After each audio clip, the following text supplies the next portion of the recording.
आपल्या इथलं सरकार, आपल्या इथल्या यंत्रणा आणि आपल्या इथल्या एकंदर संपूर्णच गोष्टी ज्या पद्धतीनं वागतायत चालतायत त्या सगळ्या बघितल्यानंतर इथल्या विद्यार्थ्यांच्या आयुष्याशी खेळण्याचंच काम इथलं शिक्षण संस्था असू देत किंबहुना इथलं शिक्षण व्यवस्थापन असू देत किंवा आपल्या संपूर्ण देशातली शिक्षण व्यवस्था असू देत ही अत्यंत गलिच्छ पद्धतीनं वागते लक्षात येतंय. बापाच्या डोक्यावरती कर्ज आहे, बाबा कुठंतरी एखादा कर्मचारी म्हणून काम करतोय, बाबा एखाद्या व्यक्तीचा एखाद्या मुलाचा बाबा कुठंतरी वेटर म्हणून काम करतोय. अशा सिच्युएशन मधल्या सुद्धा अनेक मुलांच्या पालकांनी आपल्या मुलांना कर्ज काढून काढून शिकवलेलं होतं. मंडळी, 3 विद्यार्थ्यांनी स्वतःचं आयुष्य संपवलं कारण फक्त एकच, नीटची परीक्षा रद्द झाली म्हणून. खरं तर गेल्या काही काळामध्ये ज्या पद्धतीनं आपल्या इथल्या यंत्रणा, आपल्या इथलं सरकार आणि आपल्या इथल्या एकंदर संपूर्णच गोष्टी ज्या पद्धतीनं वागतायत चालतायत त्या सगळ्या बघितल्यानंतर इथल्या विद्यार्थ्यांच्या आयुष्याशी खेळण्याचंच काम इथलं शिक्षण संस्था असू देत किंबहुना इथलं शिक्षण व्यवस्थापन असू देत किंवा आपल्या संपूर्ण देशातली शिक्षण व्यवस्था असू देत ही अत्यंत गलिच्छ पद्धतीनं वागते लक्षात येतंय. कारण काय सांगितलं तर विद्यार्थ्यांच्या पेपर फुटीच्या संदर्भातली बातमी खरी ठरली आहे आणि यामुळेच ही परीक्षा रद्द करून टाकण्यात येते. या सगळ्या गोष्टींकडे नेमकं कुठल्या अर्थानं बघायचं, वेगवेगळ्या अंगेलनं बघता येतं की पेपर नेमकं फुटतायत तर ते कोणासाठी फुटतात. म्हणजे सर्वसामान्य कुटुंबातल्या विद्यार्थ्यांसाठी पेपर फुटू शकतात का? तर अजिबात नाही.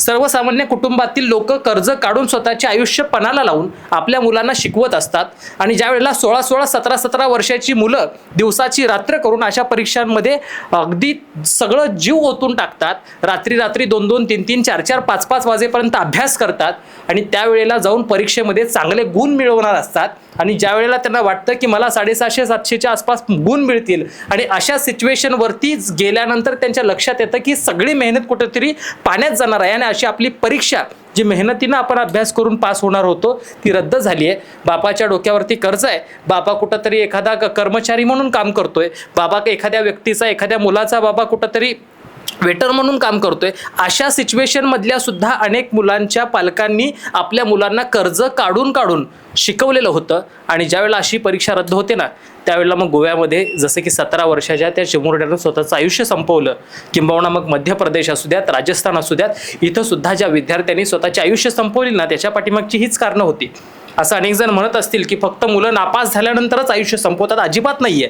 ज्या मुलांनी पाहिलंय ना की आपल्या स्वतःच्या आईबाबांना स्वतःच्या जीवाचं रान करून दिवस रात्र राबून ओव्हरटाईम काम करून आपल्या मुलांना म्हणजे अर्थात स्वतःला शिकवण्यासाठी जे आईवडील राबत असतात ना त्यांचं कष्ट बघितल्यानंतर त्या मुलांना वाटतं की आणखीन 1 वर्ष मला जर परीक्षा द्यायची असतील तर माझ्या बाबाची माझ्या आईची हीच अवस्था होणार आहे. त्यामुळे ही मुलं आयुष्य संपवतात. मग याला जबाबदार कोण?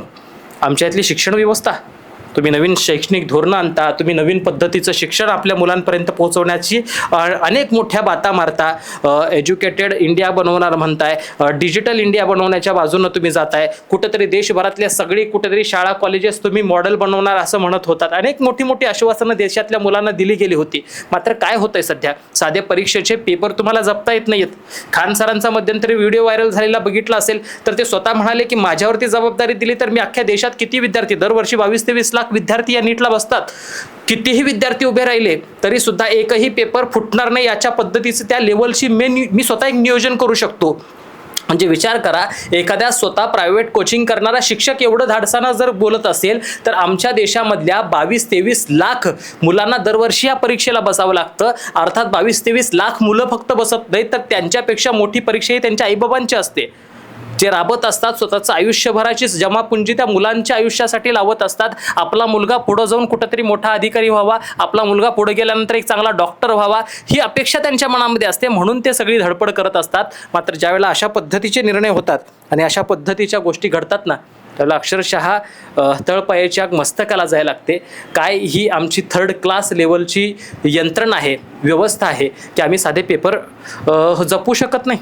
आणि कोणासाठी फोडले जातात? मी जसं म्हटलं तसं सर्वसामान्य कुटुंबातील नाही तर अनेक मोठमोठे अधिकारी असतील, अनेक मोठमोठे नेते असतील ज्यांच्या मुलांना डायरेक्ट ॲडमिशन द्यायची असतील ना तर मात्र असे पेपर फोडले जातात. मग ह्याची किंमत सुद्धा अगदी थोडक्यात ठरत नसते, करोडोंमध्ये किंमत मोजली जाते. म्हणजे आज पैशाच्या बळावरती कुठल्याही पदापर्यंत पोहोचता येतं का असं विचारल्यानंतर हो असं उत्तर द्यावं का, हा प्रश्न पडायला लागतो. मग खरंच आमच्या देशातली शिक्षण व्यवस्था ही पारदर्शक राहिली आहे का, याच्यावरती प्रश्नचिन्ह व्हायला लागतो.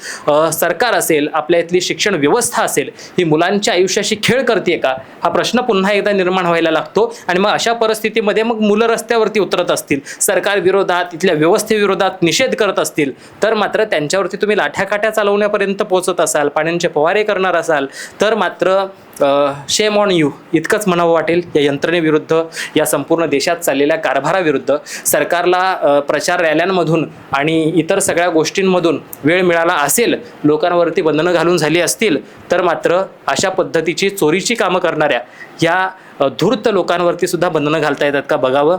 आणि ह्या मुलांच्या आयुष्याशी खेळू नये. इतकंच आजच्यासाठी. बघत राहा शब्दवेडे. धन्यवाद.